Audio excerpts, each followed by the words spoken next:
புயல் 100 ஆண்டுகளுக்கு பிறகு வந்த பேரழிவு புயல். உருவான இடம் கபிரியன் கடல். ஜமாக் அருகே வெப்பமான கடலில் இருந்து உருவான சுமார் 29 to 30 டிகிரி செல்சியஸ். எப்படி குளிர் பிடிச்சா நெருப்பு தேடி போகிறோமோ அதே மாதிரி தான் புயலுக்கு வெப்பமான இடம் கடல். காற்று வேகம் சுமார் 250 கிலோமீட்டர்/மணி வேகம். கேட்டகரி மிகவும் ஆபத்தான புயல். இந்த வேகம் பெரிய விமானம் பறக்கும் வேகத்துக்கு சமம். தாக்கம் ஏற்பட்ட நாடுகள் ஜமாக், ஹைட்டி, கியூபா, பஹாமஸ். கடுமையான மழை, கடல் அலைகள், மரங்கள் விழுதல், வீடுகள் இடிந்து விழுதல்.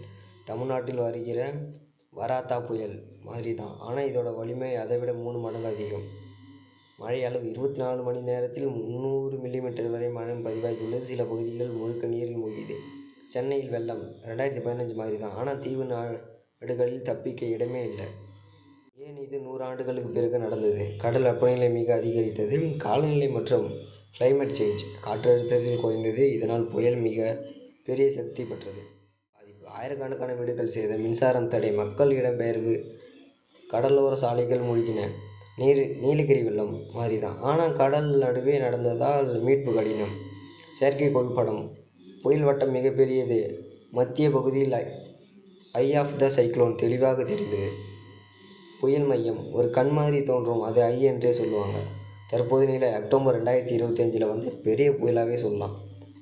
புயல் தற்போது பலவீனமடைந்து அட்லாண்டிக் கடல் நோக்கி நகர்கிறது. இந்தியாவுக்கு நேரடி தாக்கம் இல்லை, ஆனால் இந்திய பெருங்கடலில் சிறிய அலை உயர்வு சீவால்ஸ் ஏற்படலாம். கடலோர நாடுகள் முன்னெச்சரிக்கை அமைப்புகள் மேம்படுத்த வேண்டும்.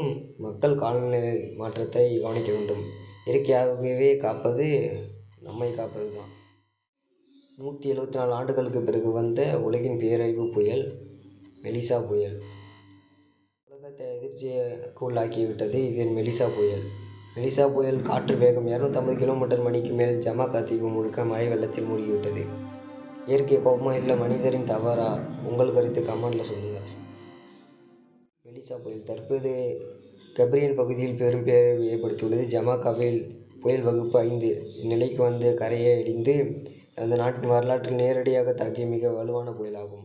ஊட்டியில் பெரும் மழையால் கடல் மேல் புயலினால் அல்லாமல் வெள்ளம் மற்றும் நிலச்சரிவுகளுக்கு ஏற்பட்டது. பல பேர் உயிரிழந்தனர். கியூபாவில் கூட புயலின் தாக்கம். ஆயிரக்கணக்கானோர் பாதுகாப்பான முகாமில் சென்றுள்ளனர். இப்போதைக்கு மெலிசா புயல் வடக்கு நோக்கி செல்கிறது. மீன், பார்முடா, கனடா பகுதிகளுக்கு பாதிப்பு இருக்கலாம் என்று அறிவிக்கப்பட்டுள்ளது. புயலின் காற்று வேகம் அதிகமாக சுமார் 185 மணிக்கு 295 கிலோமீட்டர்/மணிக்கு மேல். ஜமாக்காவில் நிலையை நோக்கிவிட்டது. சேதம் பாரபட்சம். வீடுகள் உடைந்தன. மின்சாரம் குறித்து வெள்ளம் ஏற்படும். மீட்பு பணிகள் தற்போது தீவிரமாக நடக்கின்றன. ஆபத்தான நிலைகள் மற்றும் ஆய்வுகள் நடைபெற்று வருகின்றன.